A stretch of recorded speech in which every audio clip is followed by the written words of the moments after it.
Hello, me.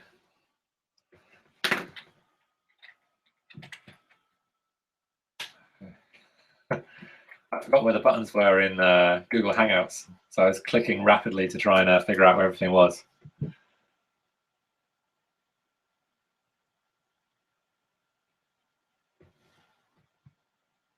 Okay, so I'm going to try and record the screen capture and the text chat at the same time, but I think also you can go to Google Hangouts, although I don't know if that's a good idea because then we'll have lots of different places where chat is happening. And yeah, can you tell that I'm new to this? So I don't know how to share the Google Hangout or if everything is better just done through YouTube. I think we'll stick to YouTube.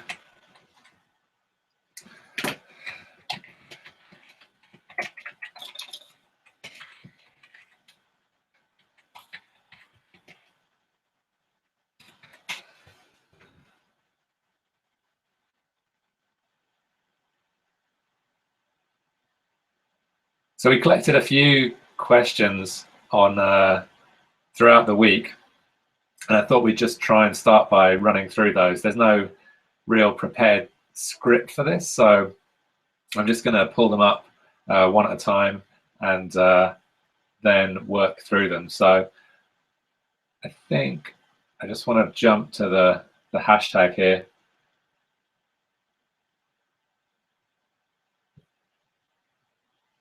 And there are a couple of more technical questions regarding some stuff that I'm hoping Alex is going to answer.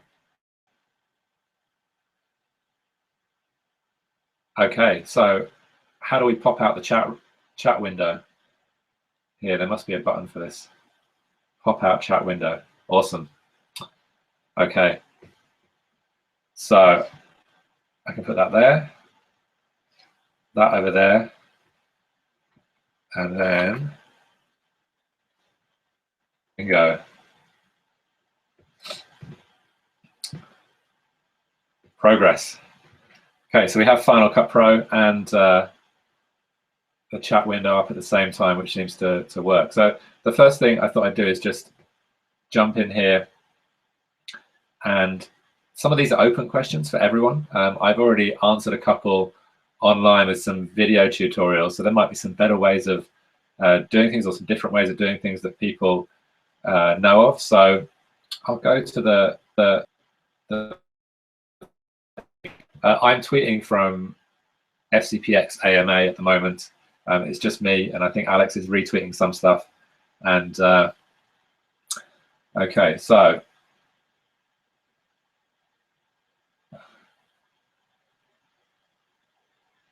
I had this one, which I think was quite a simple question, which is how do I create a time-lapse effect in Final Cut Pro? And I think the operative word here was effect.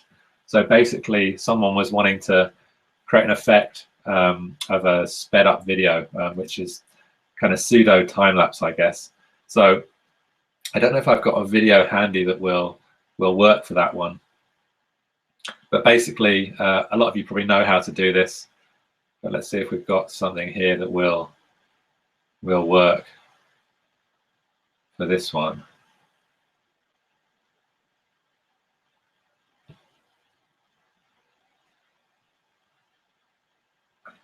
Perhaps not, but we'll run through it. So a lot of kind of time lapse is just video running over a long period of time, or what looks like time lapse is video that's just run for 10 minutes and then sped up to 30 seconds or less, so that it looks like a time lapse shot. So let's just create a new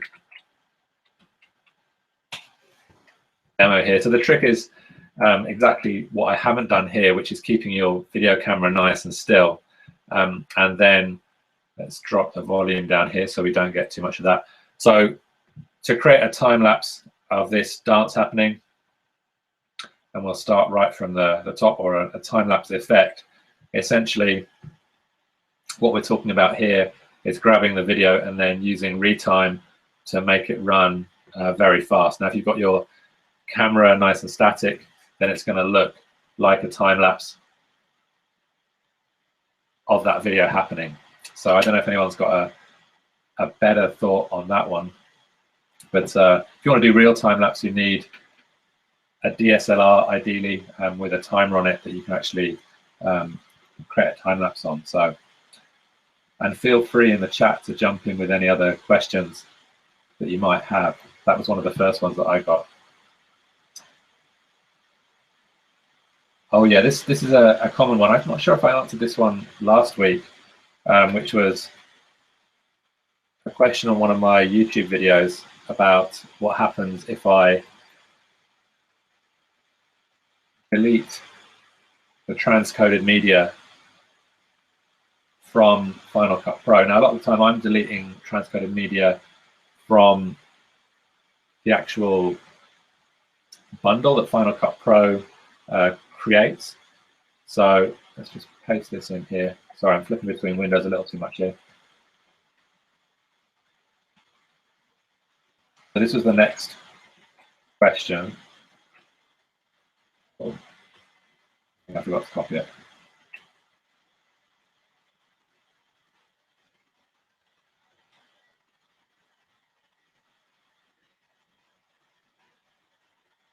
Or I've lost the ability to type.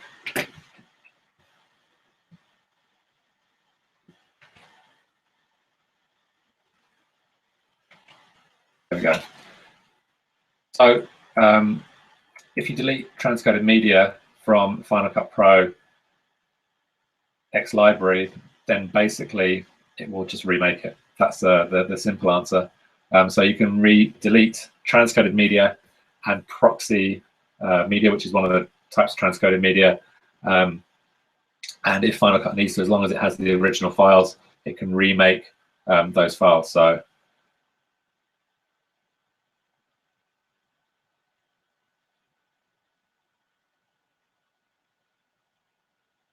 okay, so let's have a look at that. So if we go to, so back to the first question of speeding up footage. So we're in the effects browser, we're looking in the tiling section.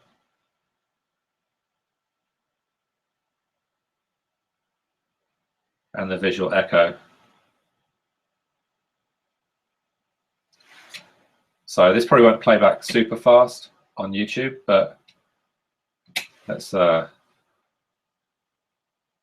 wait for this to render out before I try and play it back.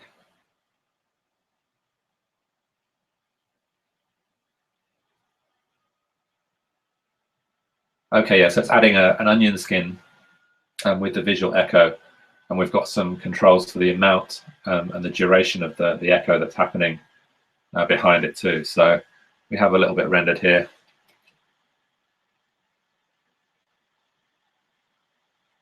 Yeah, that works quite nicely. For this footage that's not, I'm not going to do this now, but that's not stabilized, we could stabilize it before adding the speed change and the visual echo effect, and that would obviously mean that we get a kind of more static camera shot as well. But it'd take an age for me to stabilize this now, so using a tripod for time-lapse style footage is probably the best thing to do. So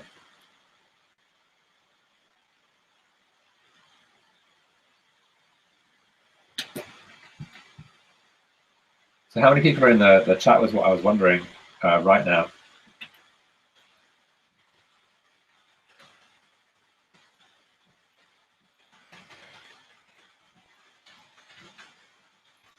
Did you come along last week, Tony?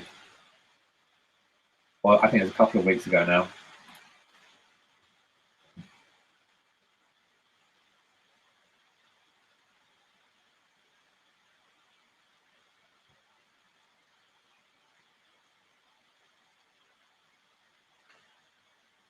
And actually, I guess if we had a static shot, the visual echo could work quite nicely with 100%. It's probably going to make a bit of a mess here.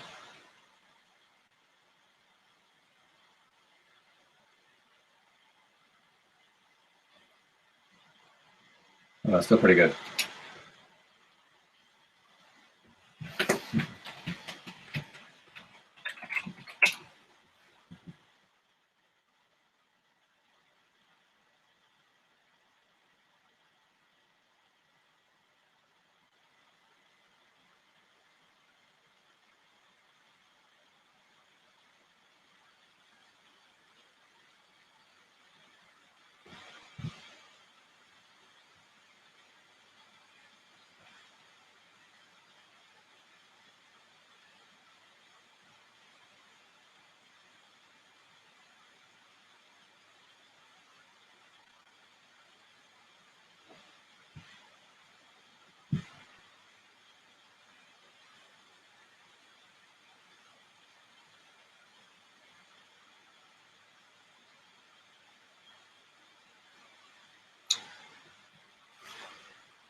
I was pretty slow in updating this time actually, and I went to look at my color correction and it had moved. That was confusing. So, and actually, yeah, there's a couple of things that shifted around when we went up to 10.2.2. But yeah, updates are always nice. This update seems to be working nicely though. So, and I'm trying to follow Alex's lead and try to get into doing some more of my own built effects. And actually, that's a question for Alex, which is how do you go about making your own effects? I was trying to make a split screen effect yesterday, and the problem I came across was that I could make the split screen in Motion, and then I could get it out in the right file format and everything. But then when I brought it into Final Cut Pro, obviously you need to make I had to make a nested clip to actually trim the clip itself. So what's the best way to make something like a split screen in Motion, Alex?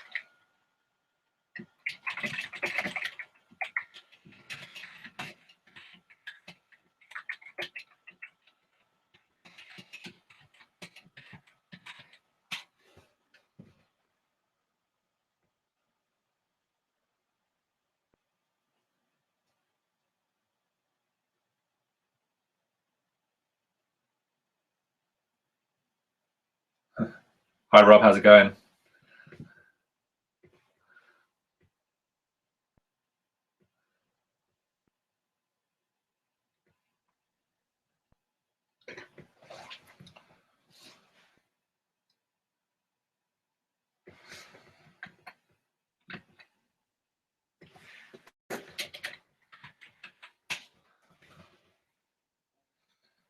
I think the trimming was the main thing. So being able to create a split screen, and then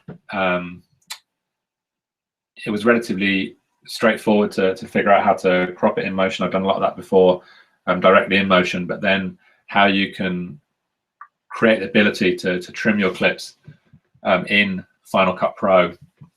So that feature for say for a 4-up split screen would be handy.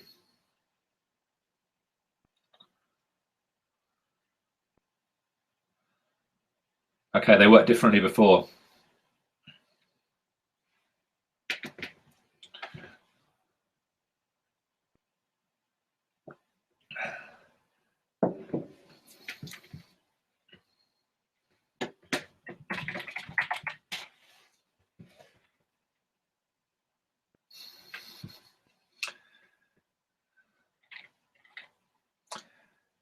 I'm sure there must be an upgrade coming soon for dual brain, Rob. They can transplant one. Surely they can add an extra one. It must be possible.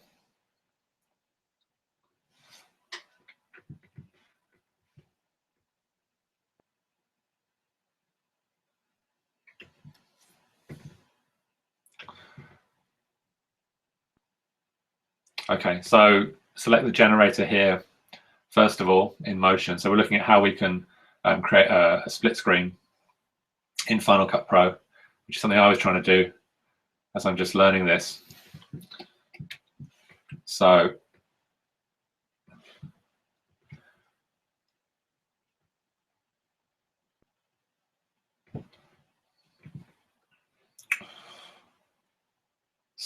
if we add some drop zones here,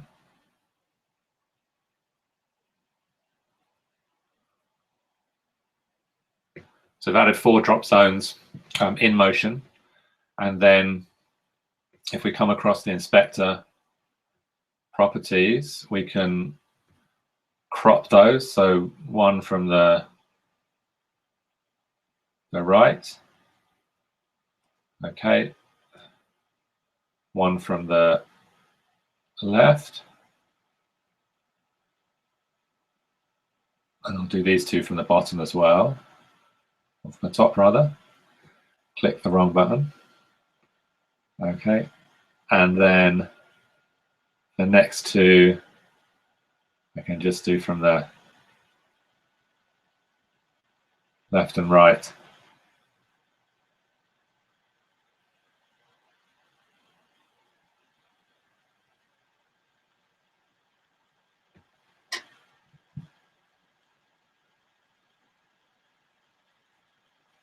So then if I go to File, Save, okay, I'll call this split screen CPX MA, and then we'll publish that. Jump into Final Cut Pro, and this was my first attempt yesterday, and this is the second one. So we've got 4 drop zones. So now we can add in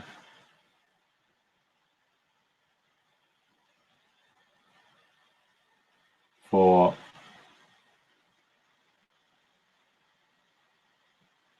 same one.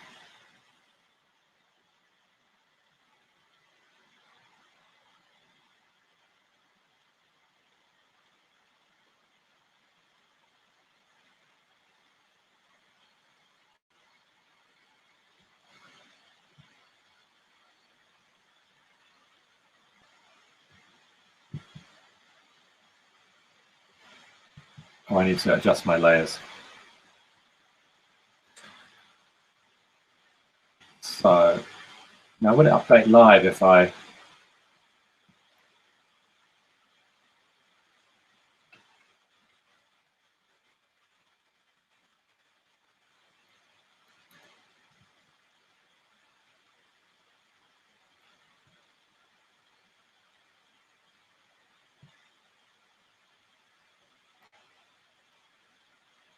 okay.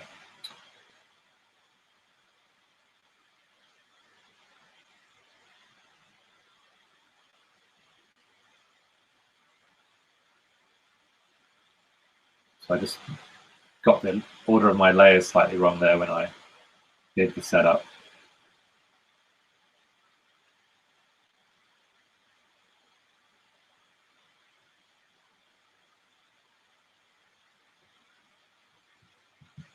Yeah, so I guess the question I had was, once you get the split screen ready, then in order to trim these clips, you need to make them into a compound clip before you actually drop them in there to get a specific edit. So you don't have that flexibility to edit them within Final Cut Pro.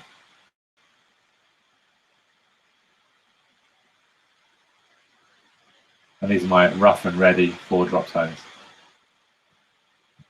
I believe that we could publish the scale. So let's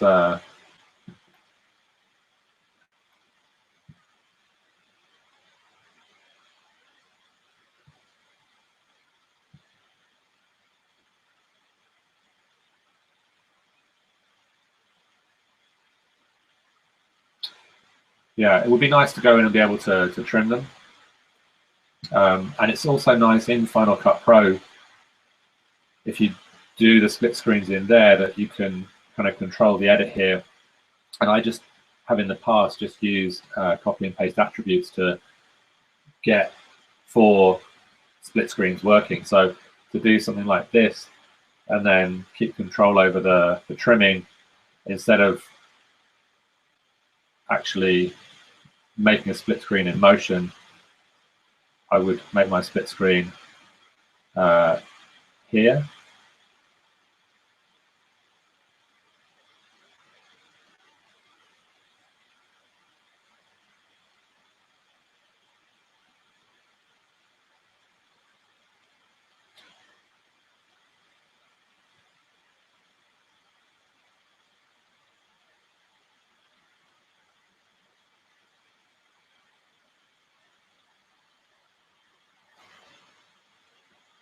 Okay, and then as I added new clips to the timeline,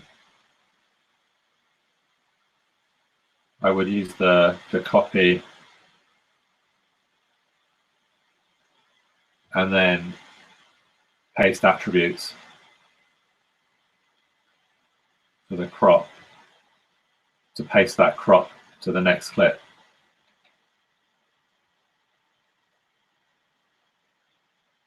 And then obviously you still have the control over the trimming as well. So I wonder which is the kind of best option.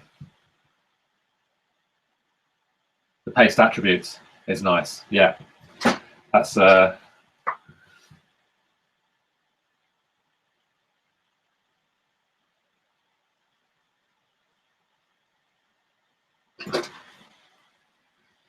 We're talking about Alex's example. So create a motion layer with a filter applied to it. You then rig the filter on screen control to change the crop values of the drop zone.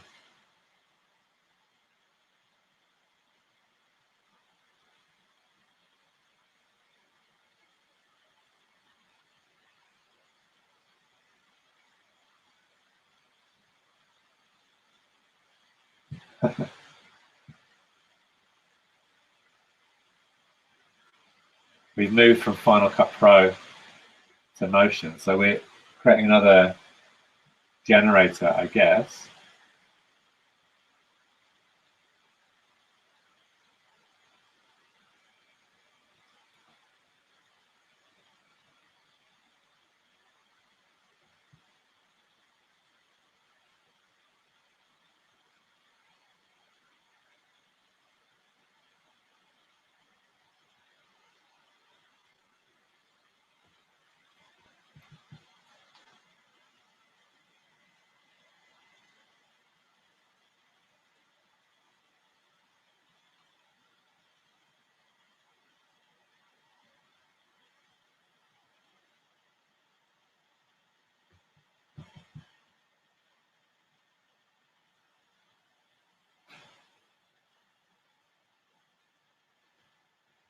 Not the grid generator.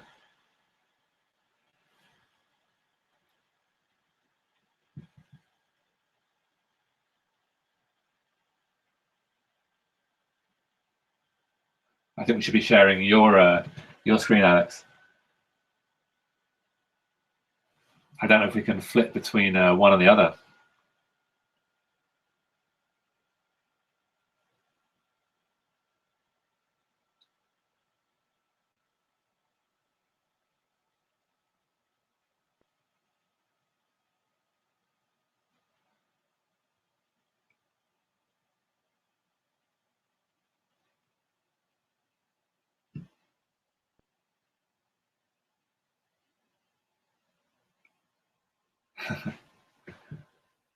I never had till last week either.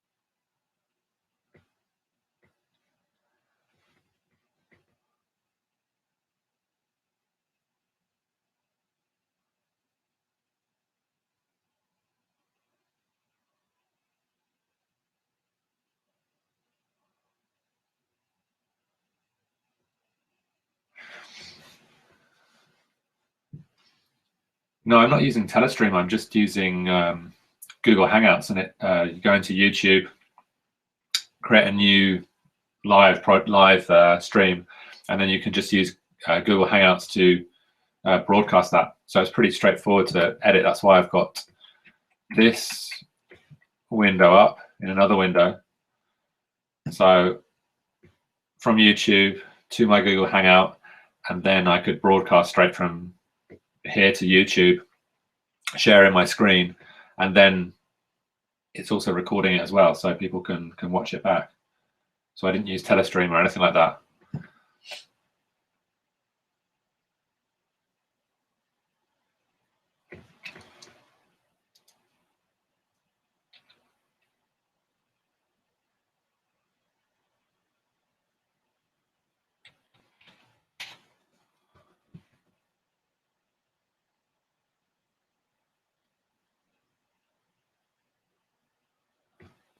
It's free for now. How long will it stay free?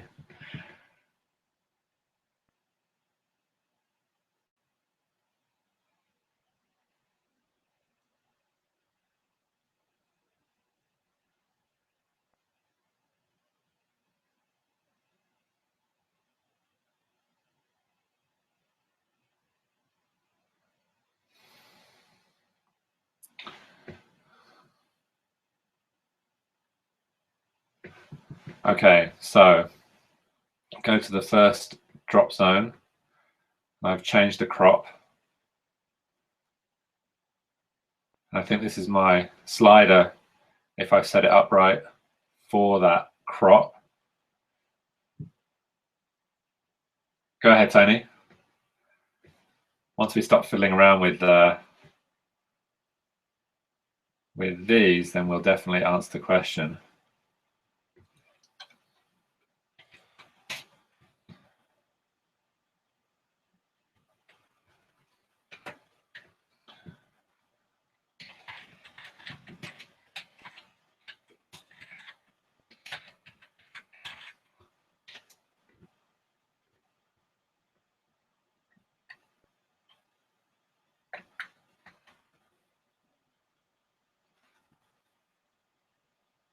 This is going to work, right?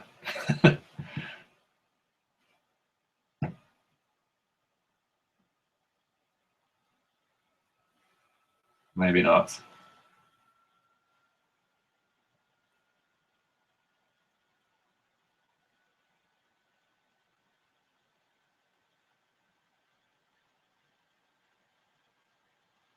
Okay, so I've got a regular split there. But my sliders didn't work. I think we'll have to chat about this another time, Alex, and then share the knowledge at another point in time.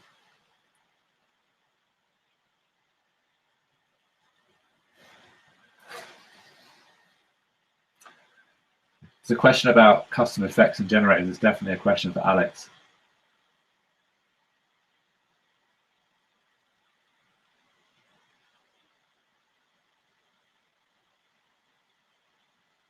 Yeah, let's do the split screen next time. It's a little too much filling, but it seems like a really powerful way of making generators. I'm going to do a little research into it. But it's good to know that using a compound clip is one of the best ways to go.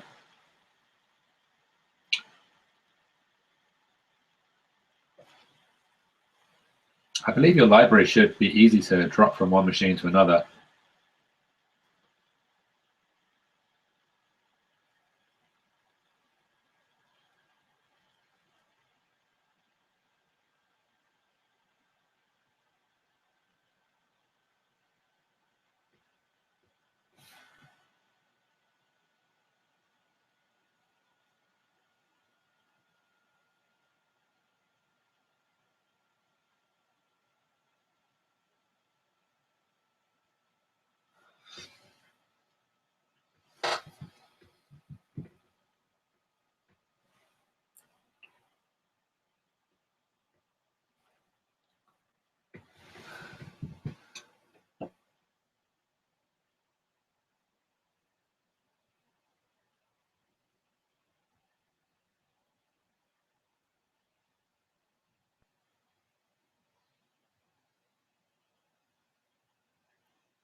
This is something else, but this is a nice trick I learned the other day. If you hold down the Alt key and go to the Go menu, it brings up the library folder.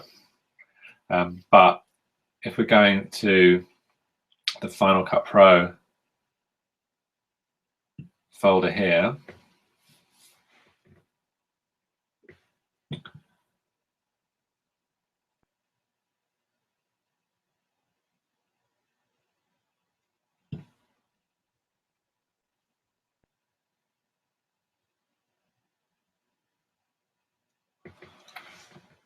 so I always thought that you should just drop them straight into here. Oh yeah, it has the dot localized at the end.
What do you want to do in motion, Rob?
The generators in motion are definitely the place to go if you want sparkles.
Is the link to the effect that Alex was talking about. So for the split screen test I made, you can see that it's looking for it in generators.localized.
It's been a while since I've looked at Final Cut Pro XML.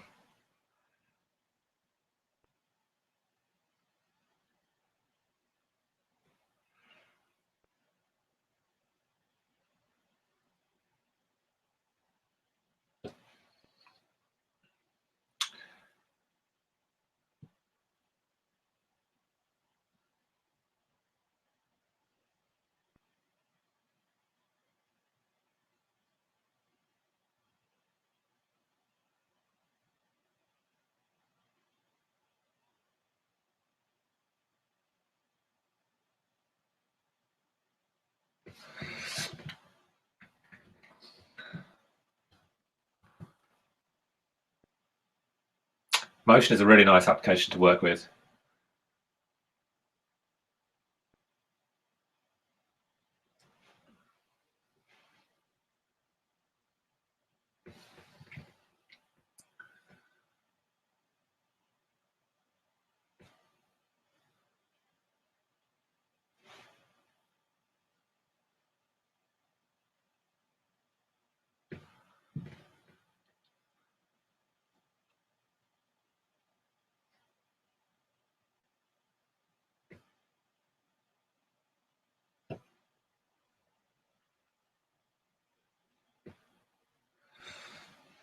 So if you open up Motion, a new project, and go to the library, then the generators are in here.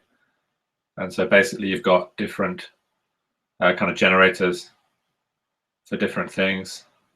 I don't think there's a specific sparkle generator.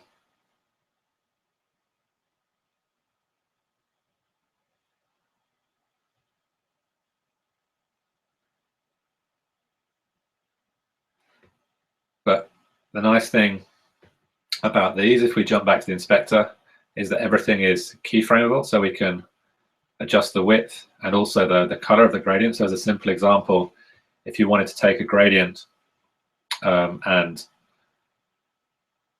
actually keyframe that, we can add a keyframe at the beginning, move ahead in time, change the color here, and that gradient will animate between those two points.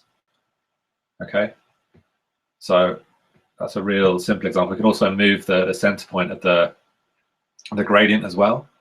So if we adjust this and the gradient center point, you can see it moving there between those two keyframes.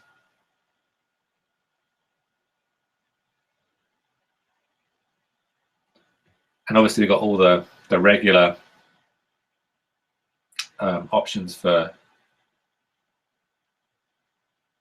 the gradient here as well, such as linear and radial. So you can see you can get some nice backdrops by quickly working with those.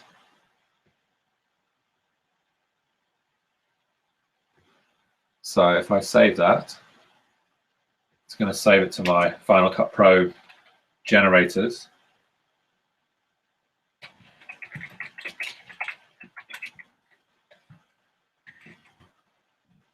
Put in the FCPX AMA there, so I know which ones to delete a little later on. And then we have a generator, I believe we'll loop.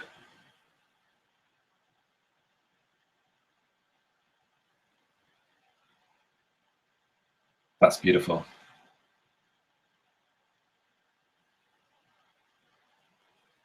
And let's just play once through.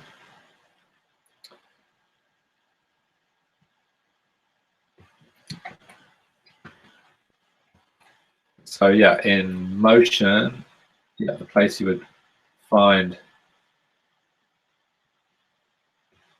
sparkles. Let's have a look in here.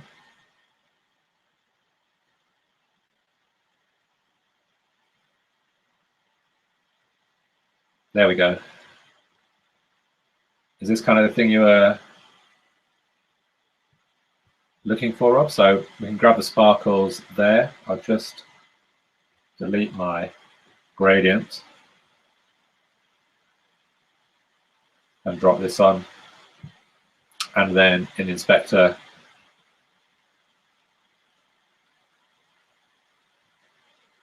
select the right thing. We've got all the options under the emitter for the sparkle, so the color range and birth rate, so the speed at which things are being born, so less or more, the life of them, so we can make them last longer, okay, and then things like the speed, some randomness in there.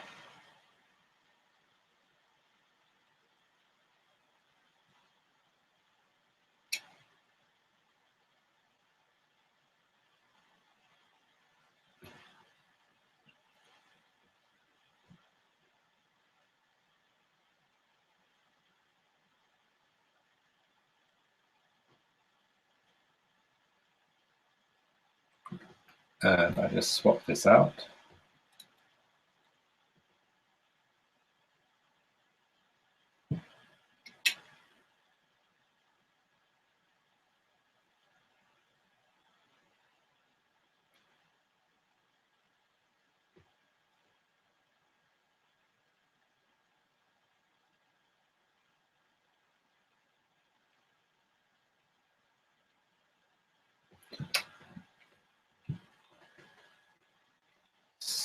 So if I go to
did the sparkles do it for you?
I think I've followed all those steps.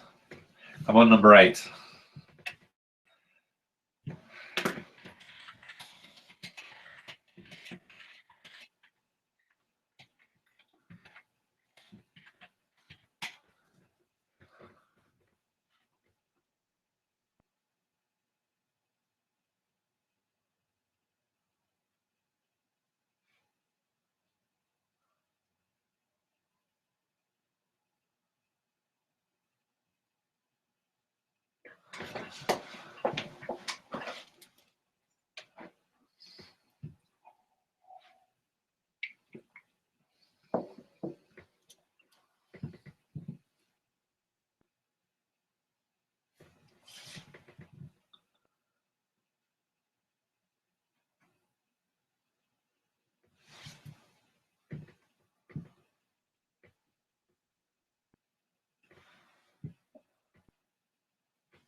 Yeah, I just got that last step.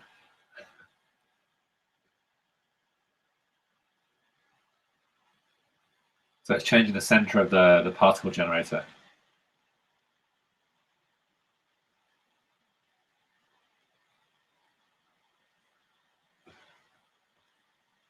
Should it be?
So should this now show up in Final Cut Pro or?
It worked. Thanks, Alex.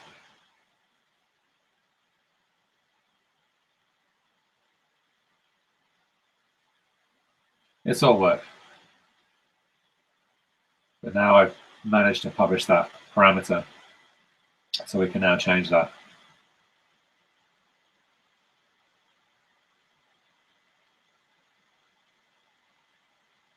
And now I can keyframe that too. So we're publishing two things, the X and Y position and the poke filter. And that's my layer setup from following Alex's instructions. So basically, poke is linking these two properties together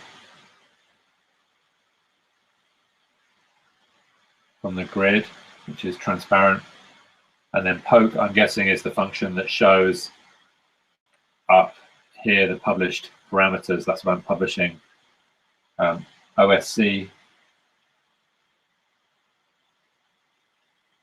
stands for it. Okay, so now I can publish that and keyframe that. So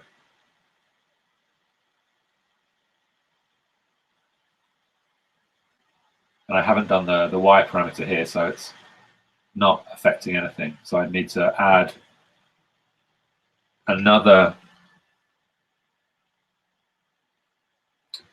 link here because poke is already published. So I can duplicate that and change this to my Y position.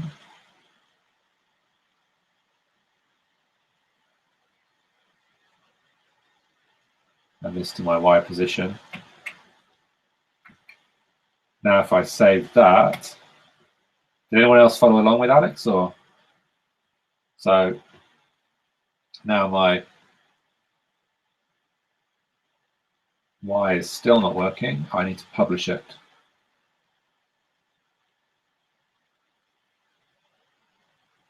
That's working.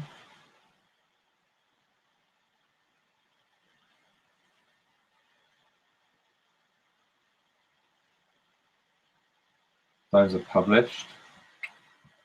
Didn't change my Y offset, which would be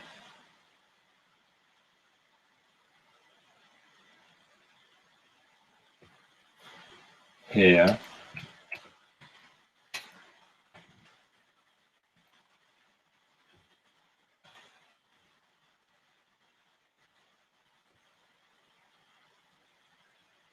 I've missed a step for the Y, but my X is working.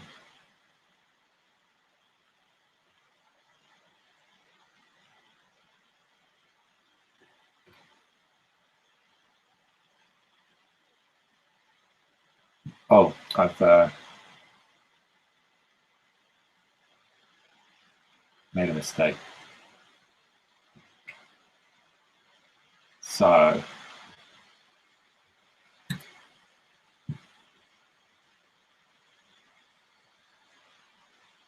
now we have it. I just forgot to set the right source in motion. So now we have a filter, generator rather, set up that we can keyframe in Final Cut Pro.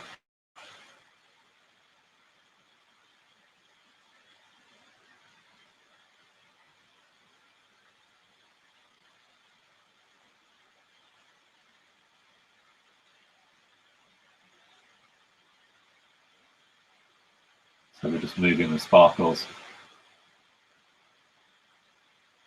which I've given a very long life, so they're not disappearing very quickly.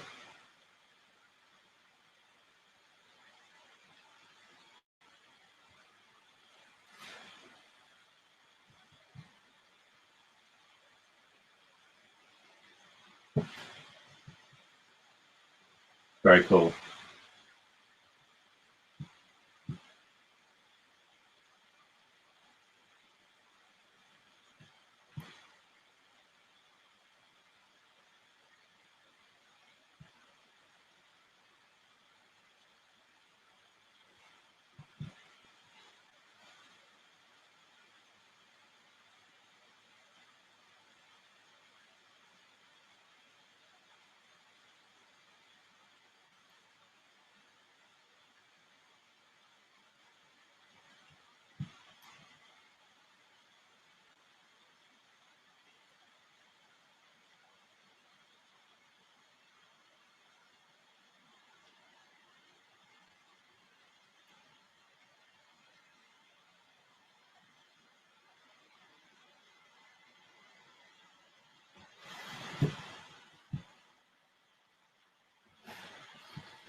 this is another question that I had.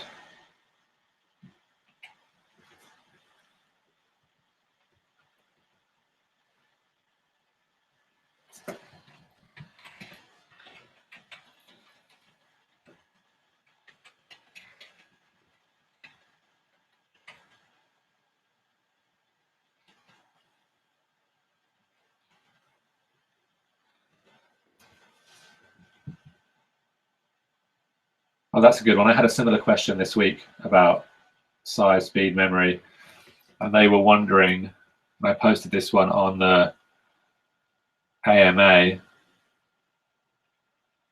which was, they have this laptop spec.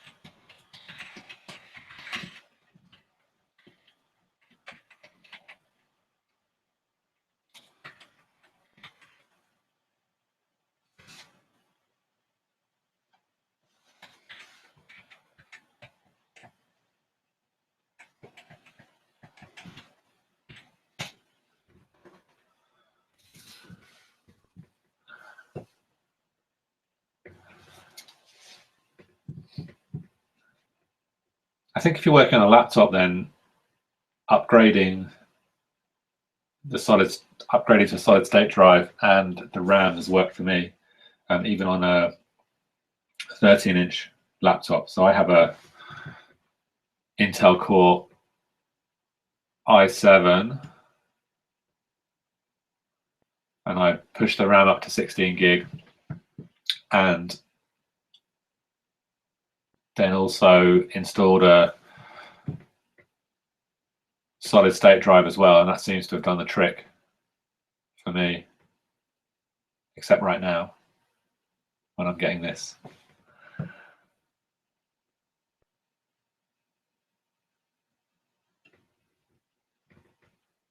So yeah, this made a lot of difference actually, but I still find that when I'm working on bigger edits, I definitely have to use proxy media on my laptop.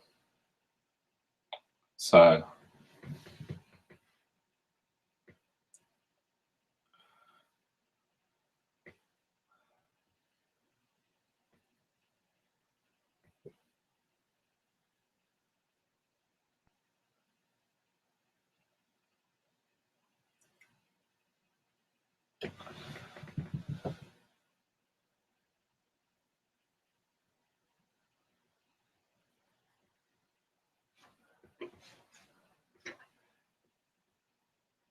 yeah, for the time that I save editing, waiting for proxy media to be created definitely helps a lot on the laptop. And it also quietens the computer down a bit too. So I find I have a lot less heating up as I'm working with proxy media.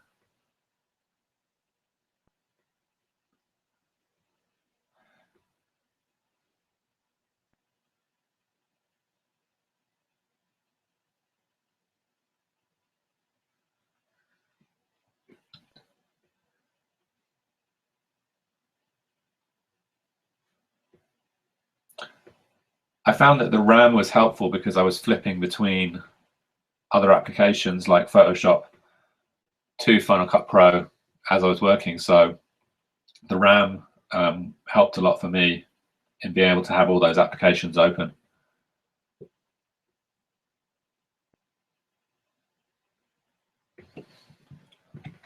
I don't use red footage, so I wouldn't know the answer to the red question.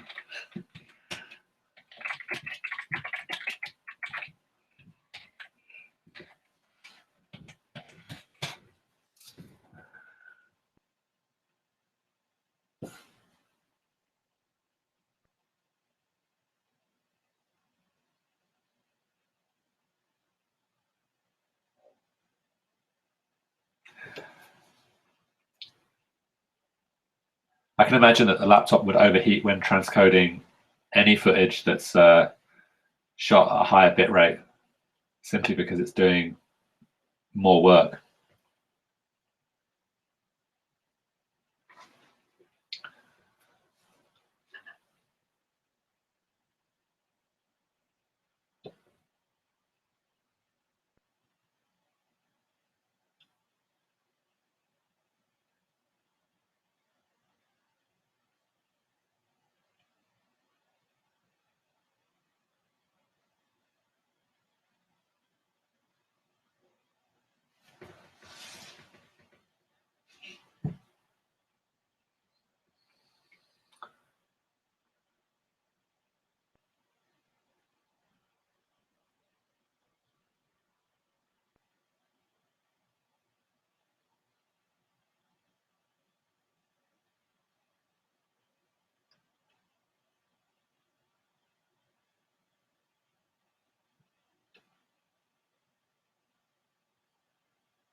Was the person that was asking you about the MacBook Pro, Alex, were they wanting to buy Final Cut Pro and get their laptop set up before they bought it, or?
Yeah, ProRes definitely helps.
Yeah, there were these two cameras, the Canon XA25 and the XF100 that are in my budget, and then a Panasonic one.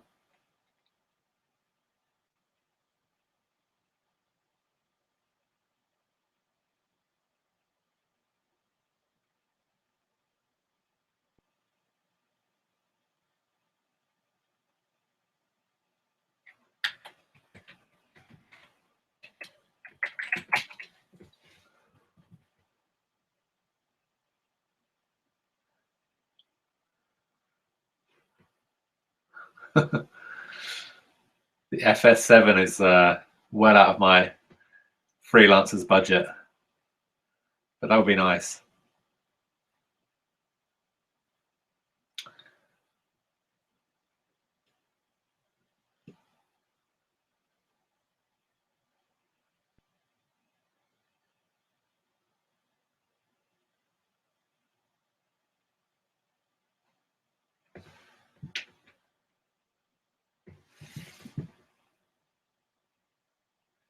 Yeah, the XLR in is the key for me, so I'm not too worried about the SDI. It's not something I'm going to be using a lot day to day, and I can always rent something if I need it. But I can't find the Panasonic camera that I was looking at earlier.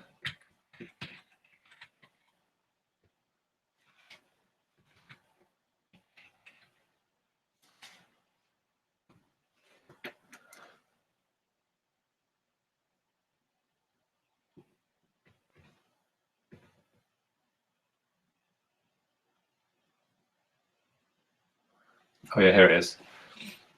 So it's between one of these three, mostly for the budget.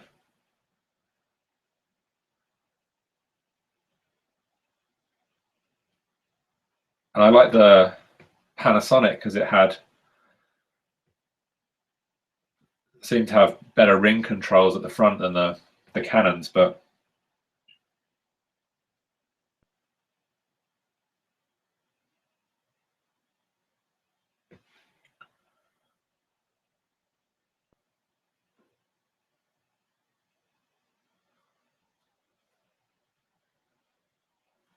the FS7 does look nice though.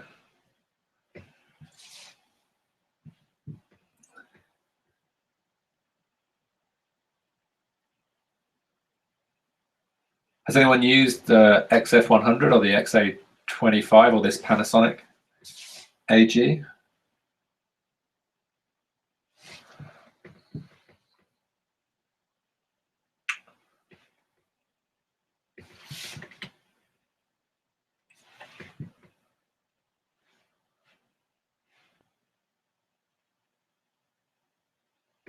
This one has SD, dual SD. I think this one is SD as well. And I think this one is CF card slots. The SD seems handy to me because SD cards for this one, and then CF cards for this one, and then SD cards for the XA25.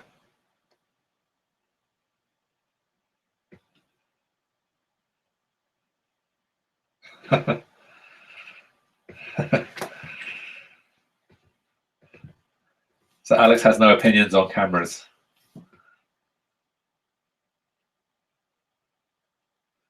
Yeah, I think the Canon has a bigger sensor. The Panasonic has a bigger sensor as well. So, but actually, the price is confusing because this is in US dollars and this is in Canadian dollars. So I don't know if this is available on this site.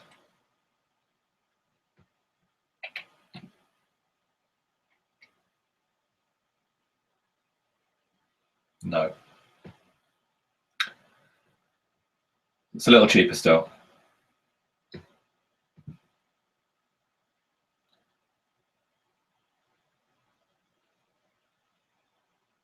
This Canon is the CF card, and this one I think is the SD cards.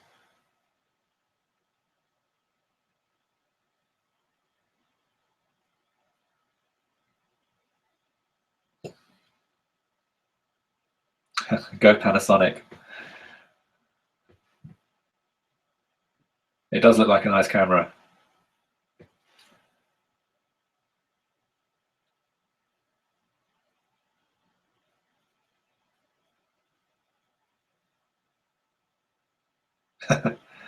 Yeah, I can't buy from the UK.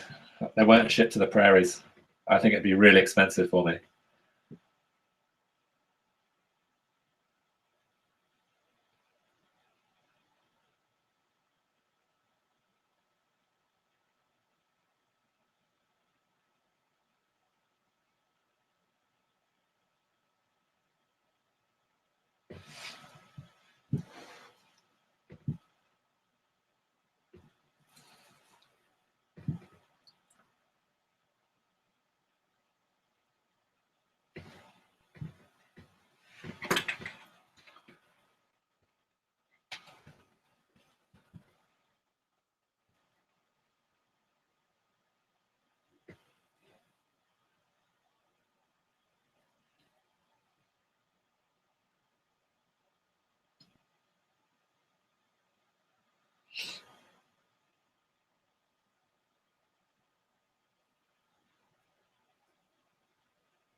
What's the longest you tried to record with the Canon 5D, Alex?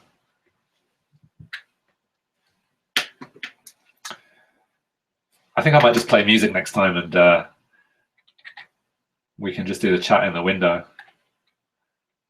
I'm sure my voice popping up every now and then might be slightly distracting.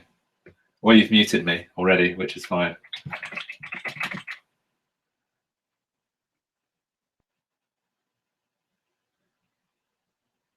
Yeah, that translates to about 2,000 Canadian, which I think is the same as the price here. Yeah, I was recording on a DSLR, and an interview ran to 45 minutes. And in Canada, they like to heat their houses up nice and hot in the winter. So I overheated within about 15 minutes. So I'm looking for something that will keep going for up to an hour or two in a hot environment.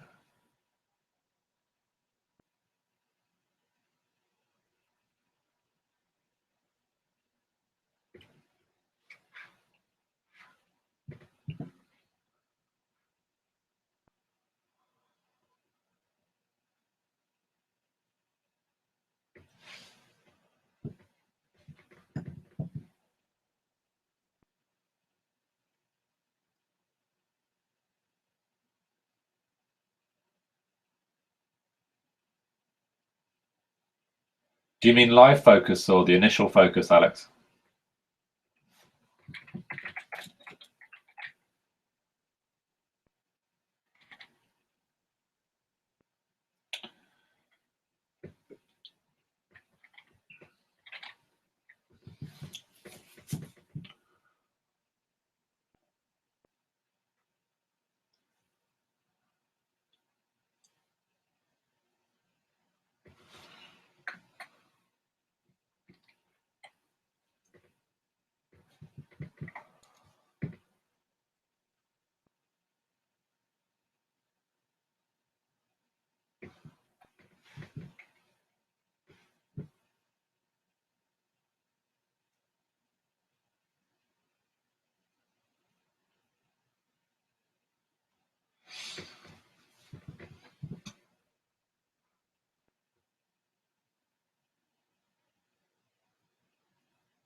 On my Canon, I like to use the plus feature to focus. I don't know if it has it on the Mark D.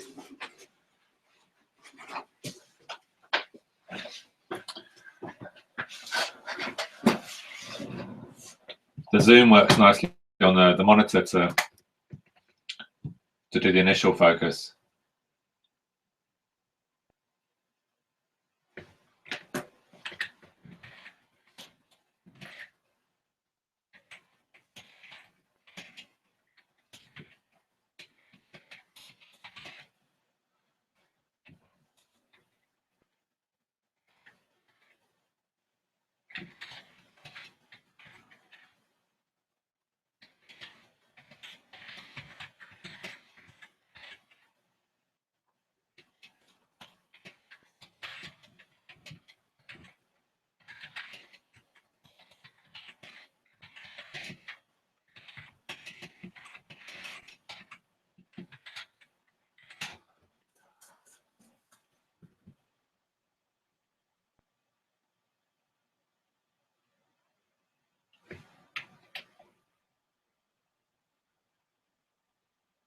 Command plus. I guess that will work better for the video recording.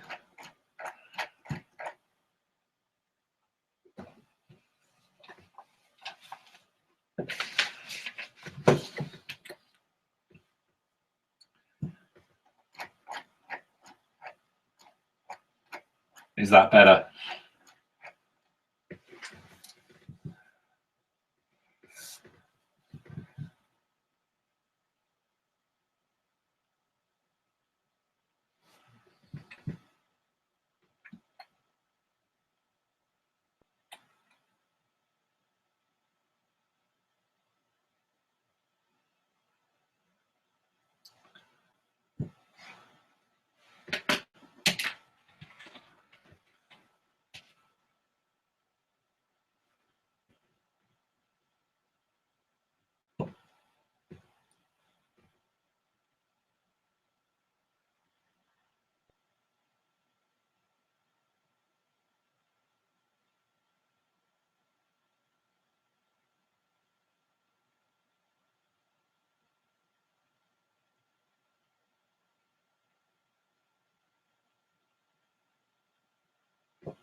Every day is a school day.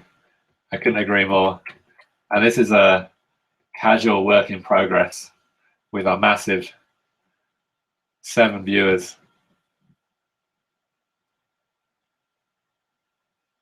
5 viewers.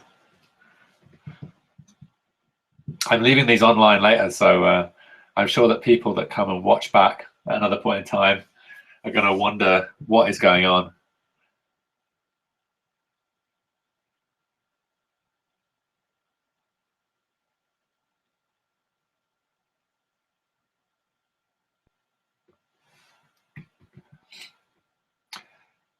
We have time to cover some more Final Cut Pro questions though. Or any questions. Alex has been taking the lead this time around with the motion stuff.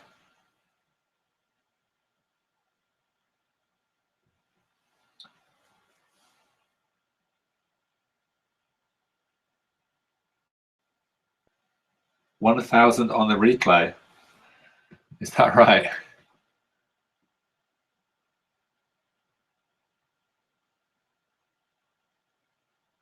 I don't even know where I see the replay. Yeah, I think I've been asking most of the questions, so, but I'm happy to be the asker rather than the answerer. The motion stuff was super useful. I've used it a lot, but actually not much lately. And I guess one other question I've got about motion is in After Effects, I really like the flow between Illustrator and After Effects, and I haven't been able to get that to work the same in motion. So if I was looking to create geometric shapes that I was drawing in the same way as I do in Illustrator, then how would I manage them in the same detail, or is that just a no-go?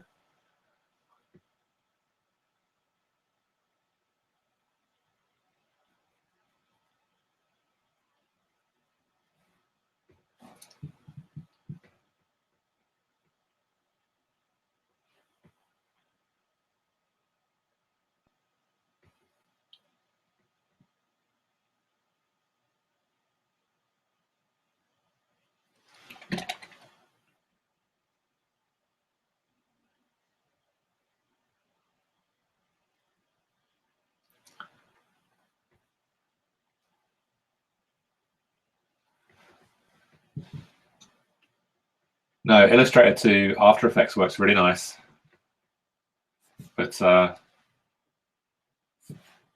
if you've looked at my YouTube stream lately, you'll notice I'll flip between Final Cut Pro and Illustrator and Photoshop in a random sort of way, which is normally related to what I'm teaching in the courses that I'm teaching from day to day. So recently I've been teaching a lot of Illustrator to some students here at the University of Regina, and now I want to take some of that work into some motion graphics with them, but I'd like to use motion for it, but I'm not sure it'll play.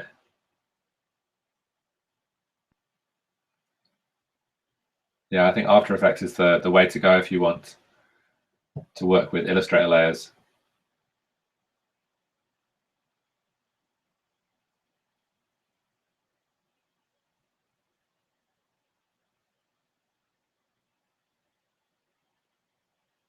So when you say the flavor of the PDF, what do you mean? Because motion can read any PDF, but it will, and render it pretty well, but it will, yeah, the layered PDF is the one it won't work with. And that's where After Effects really rocks. Yeah. So motion for quick backdrops and effects and transitions if you're working just with Final Cut Pro, but After Effects if you want to have that Illustrator and After Effects motion graphics workflow. I do like the layered setup that you can work with from Photoshop to Final Cut Pro. That I like a lot. And because a lot of people know how to use Photoshop,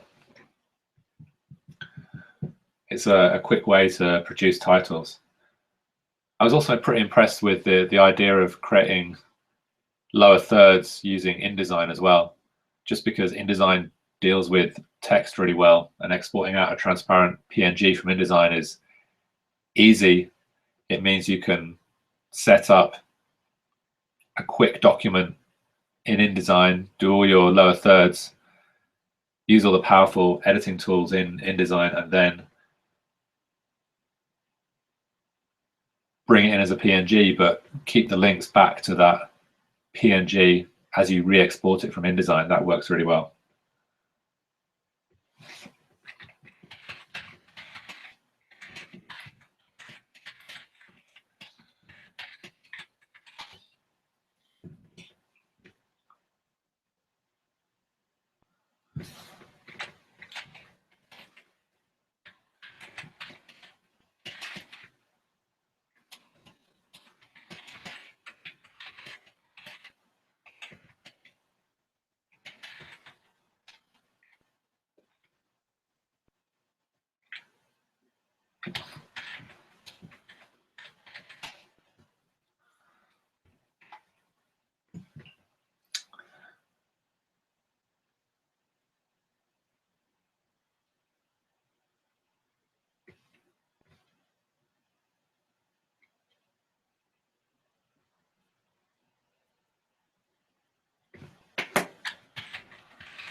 Yeah, the title plugins work well and you can create some nice stuff, but InDesign, if you have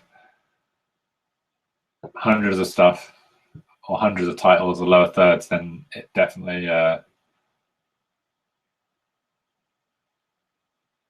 makes things easier.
Macromind Director, awesome.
If you're mentioning Jedi, then I don't want any spoilers in the text chat.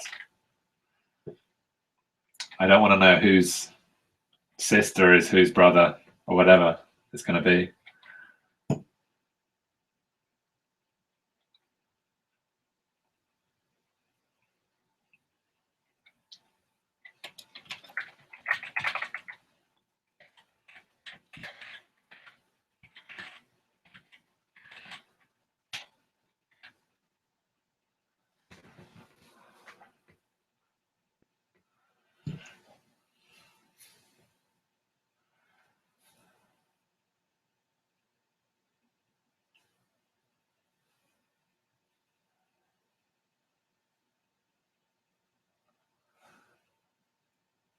Alex and Tony, I think we're it, and maybe Rob if he's still around.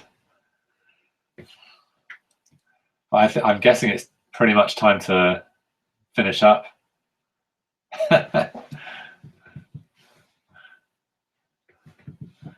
Apparently, I'm watching it when I'm away for Christmas with the whole family.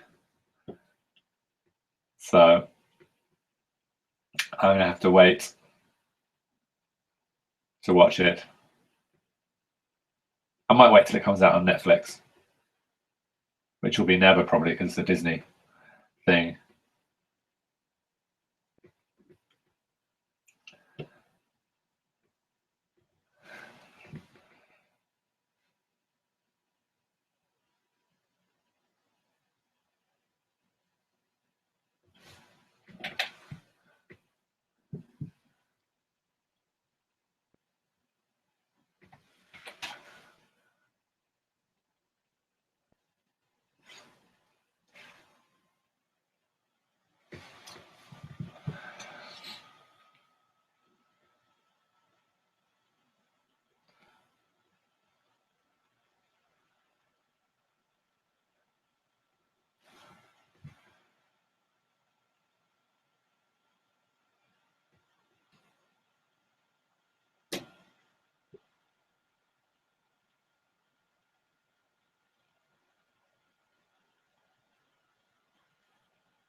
So in 1998, Alex, how long did that take to render?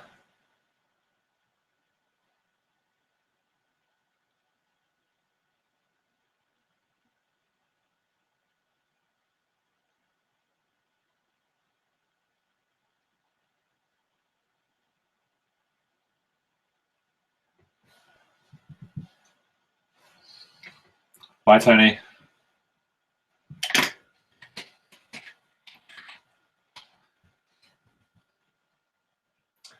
I think it's probably the last one for this year.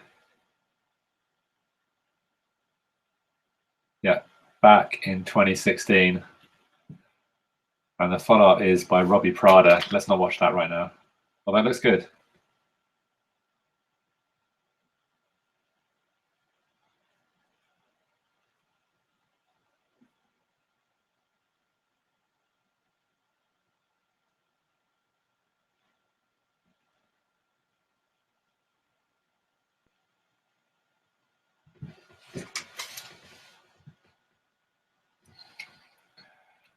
Okay, I'm going to press the stop button, I think.